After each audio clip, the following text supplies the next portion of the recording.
Why does every piece of mental health advice starts with a link to a $50 product? It's funny because I feel like healing, especially nowadays, has been turned into some sort of luxury that you can only get if you pay for. And I've always had a problem with this. I've actually made already a video about that. We don't talk about enough how much we prevent ourselves from healing because we think we don't have all the tools that we need. But the truth is, you have everything you need on the palm of your hand. I used to think that buying a course or buying a product or booking a session with a coach was the only way I would finally feel somehow fixed. But to be honest, I realized after I've actually spent a lot of money with coaches, with alternative therapies, with my own therapist, how much that's actually not necessarily true. Obviously, I've had help, and help is very much necessary in some situations, but that's not the only way to start understanding yourself. And that's exactly what this video is all about today. It's about ways that I found out along the way that really helped me understand myself in a more profound way without having to pay for expensive coaching or expensive therapy or buying a product. It's all things that you can do if you're a little bit curious, if you go and dive deep on the internet. Actually, not even, you don't even have to dive that deep. You can just be curious and open to learn and open to learn about yourself. And that's pretty much all you need. So let's dive in and talk about it. I hope that with this video, you can understand that you don't need to pay for expensive coaching or therapy to actually feel better in your own skin. You can start simply by doing these 4 things that will help you understand yourself for free.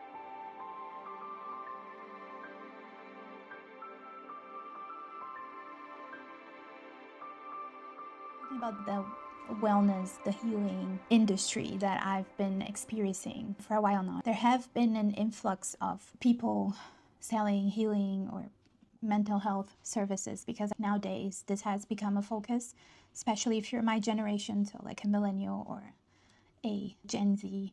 I think you might value that a lot. So those are the kind of services that you invest very impulsively on because you feel the need to feel better.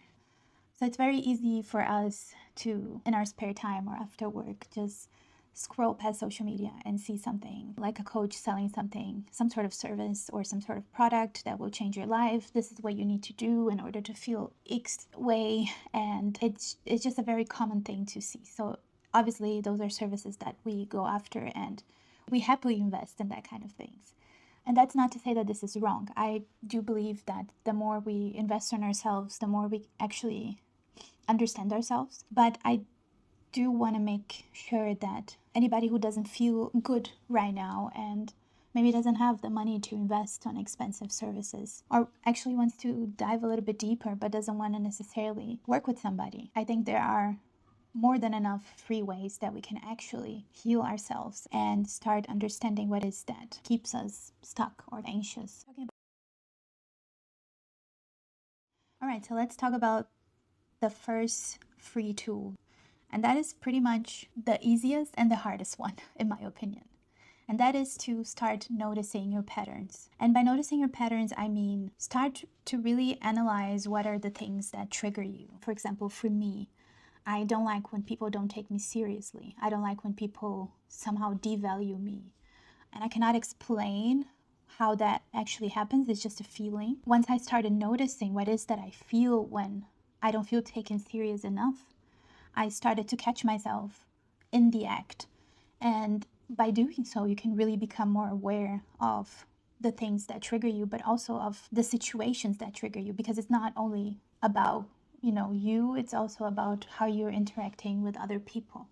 And once you know what are your patterns, but also what are the situations that maybe you intentionally put yourself into in order to maybe test people to see if they truly value then you start to understand how you can change it. So instead of asking, how can I stop feeling this way? Because I used to ask my therapist all the time, like, how can I stop just, not feeling valued enough? Because maybe it's just in my head. And yes, maybe it is just in your head, but I am a truly believer that we are very intuitive beings, especially if you're a woman. And once we feel something, and maybe we exaggerate a little bit, but I think it's there for a reason, that feeling, and we should take it serious, but we should not try to erase it.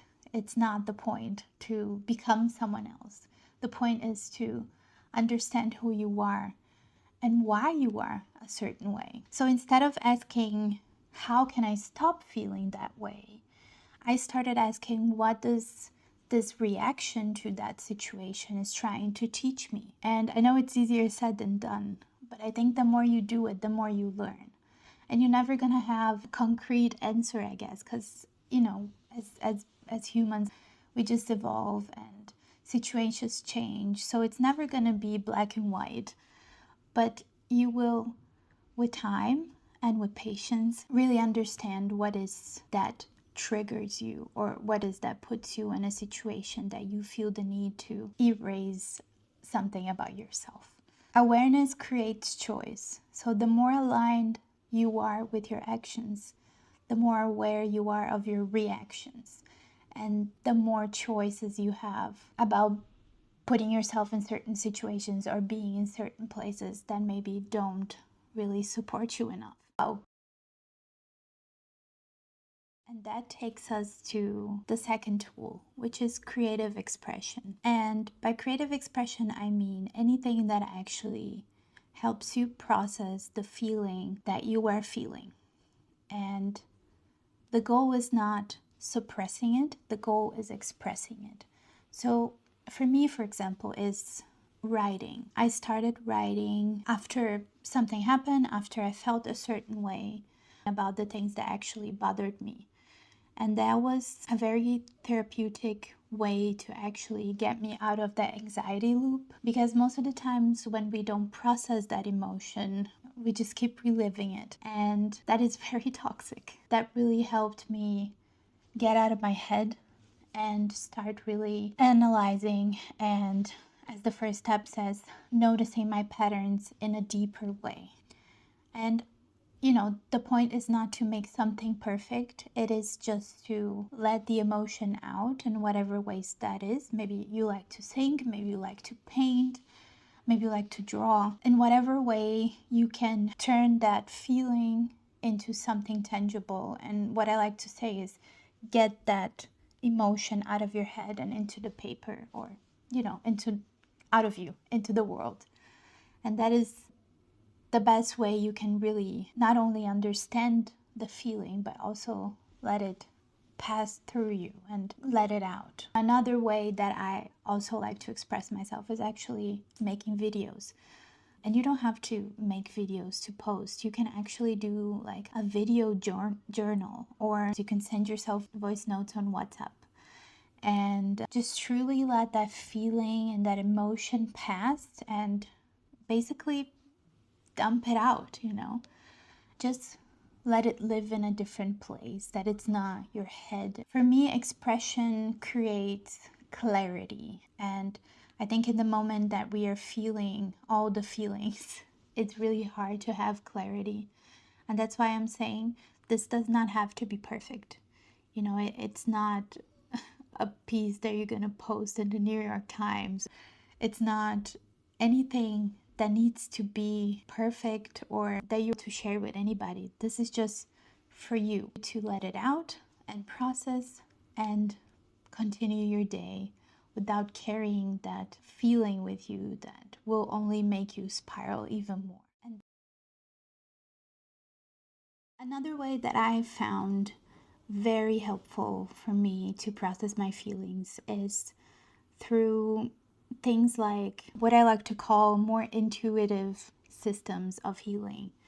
And that could be a tarot reading, human design, your astrology chart. Those are all the things that technically cost money, but you can also go after the information yourself. You don't have to pay for them. You can if you like. They're not very expensive, and those are things that you can buy once and you have forever, and you just have to keep investing and keep learning more about yourself. Those are pretty much like a map of who you are, I would say, deeply, like not just you as a person who's been conditioned to be a certain way, but you without all that bullshit that comes with living and growing up. And the more you go deep, the more you learn. So it's truly an endless information well about yourself. For your human design, you can get your chart for free. A lot of websites, you just have to go on Google and type human design chart and you can get your chart for free. And most of the times, just having your charts won't help you a lot. But what I've been doing is that I just throw on ChatGPT and ask him to help me. And granted, that's not the only way. You can also go to a specialist and get your human design chart read, and they will help you understand what it is that you need to understand. But if you don't want to invest any money on that, you can totally do it yourself. There's so many websites actually that teach you how to do that. You just have to have time, interest, curiosity, yeah, and go dive deep. Same thing with your astrology chart. You can get it for free. There's a lot of apps and websites that actually help you with a little bit of information, like surface level, and based on that you can again ask ChatGPT to help you dive a little deeper and start asking questions like, how does this influence me in my life? There's a lot of astrological things happening in the world. It's not only about your chart, but how does something influence you as someone who has this chart? I'm not a specialist, so I'm not going to start talking about things that I don't fully know, but I know that this has really helped me. Or things like tarot cards or guidance oracle cards. Those are an extremely fun way to actually get in tune with yourself. And yes, there is this mystical side of it, but honestly, it is just a way to talk to yourself, I guess. Talk to your inner self and the person who has not been so conditioned. And again, you can learn about it, but you can also just intuitively read a card and see, like, what does this card actually wants to tell me? What I ask this question, what do I see in this card that answer my question? And really learn how to trust your intuitive thoughts and trust yourself to answer those questions that you ask. And that's a very nice way to really start trusting your own perspectives of yourself instead of always listening to what other people have to say about you. And I don't see those tools as decision makers. They're for me more like mirrors of myself. Those are the things that I go to when I actually need some sort of deeper guidance and I need to truly understand why I am a certain way, if maybe that's the way I was conditioned or if that's just the way I am. And it's very helpful and very insightful to know that something is just inherently the way you are. And there's nothing wrong with being like that. So I encourage you to take a look at those. Be open-minded about it. You don't have to agree with everything. You just have to be open enough to let it into your life and try to understand yourself better through those tools. They're not only going to tell you what you want to hear, but that's not the point of it. For the fourth and final tool that I want to share with you is called Belief Reframing. And that has been very helpful for me, especially in the world that we live in. We've been conditioned to believe certain things, to believe that there's timing for certain things, and to believe that we have to do this because that's how everybody does it. I think that's a very powerful tool to understand what is important for you and not for the world, And for that, I prepared for you a freebie, and it's called The Inner Edit. You can go to the description and download it if you like. It's completely for free. You just have to sign up and you get it right away. And it's a Notion template, so you can always reuse it anytime you need it. And for this tool, what is interesting to me, it's how much we believe is not really what we believe, if you know what I mean. Like, there are certain things that we grow up with and we're so used to having them that we don't really question them anymore. They're just like the normal way to do things. And I think once things start bothering you and you start writing them down and understanding your patterns, you start to see a few beliefs that have been keeping you stuck, let's say, or have been a little stone in your path that maybe, tweaking a little bit or taking it out of the way could be very beneficial to you. And that's where the reframing comes in. It's a writing prompt, so you have to write it down, you have to process it. And then by processing it, you can understand what is conditioned and what is that is true to you. And you only take it with you what is true to you. What isn't, you leave it there on the paper and try to then rewrite a new belief, a new truth. And you can question anything from, success to career to relationships to the relationship you have with yourself, with your body, the way you look, the way you present yourself, your insecurities, anything and everything that is on your mind and you want to write it down. It can be an old belief, it can be just a belief, it can be conditioned, or it can be something that maybe you conditioned yourself.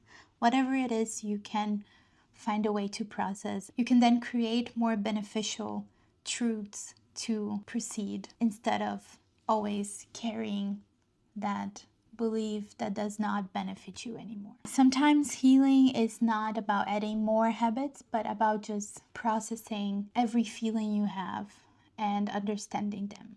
So if you're interested on the Inner Edit workbook, the link is in the description. You can get it for free. Again, there's no strings attached. It's my treat to you, and I hope you enjoy it. I hope it helps. Please let me know in the comments if it does and how your experiences with it has been. And if you have any suggestions how that can become more powerful, I would love to hear it. And remember, nobody knows you better than you do. You don't need any guru, you only need yourself. That's the first step to actually start healing and start feeling better. You don't need to invest money, you just need to invest time. It's all about time and patience with yourself and with the process. It is a slow process. It takes time and it takes patience, but it's so worth it. And little by little, you get to where you want to be. And that is the most rewarding part, I guess. And remember, you are the only person who truly knows your internal world. You are the expert on you, and you have everything you need to start today. So I hope this video actually encouraged you, or at least gave you a little bit of peace of mind that healing does not have to be a luxury. It doesn't have to be something that you need to purchase. It's really about just taking a small step towards what makes you feel good. And I would love to hear from you in the comments. Tell me one free thing that helped you this week or that helped you along the way into your healing journey. One thing that made a lot of difference in your life and it only took initiative and time, no money. Let's use the comment section to build a list of the things that helped us heal. Maybe that helps other people as well. I hope you enjoyed this video, and I hope that anything that I told you here can really help you further. And please, if you have any interest on the Inner Edit workbook, it is for free, and I made it with a lot of love to help you, so go check it out. And I just want to thank you for being here and listening to my TED Talk. I truly hope that my words can make a difference in your day, that by watching this video, maybe I helped you a little bit take a step towards becoming a person that you truly feel aligned with, because that is what my videos are all about. They're about me, but they're for you. And I hope that with these 4 tools, I can get you to a place where you feel inspired to start healing as well.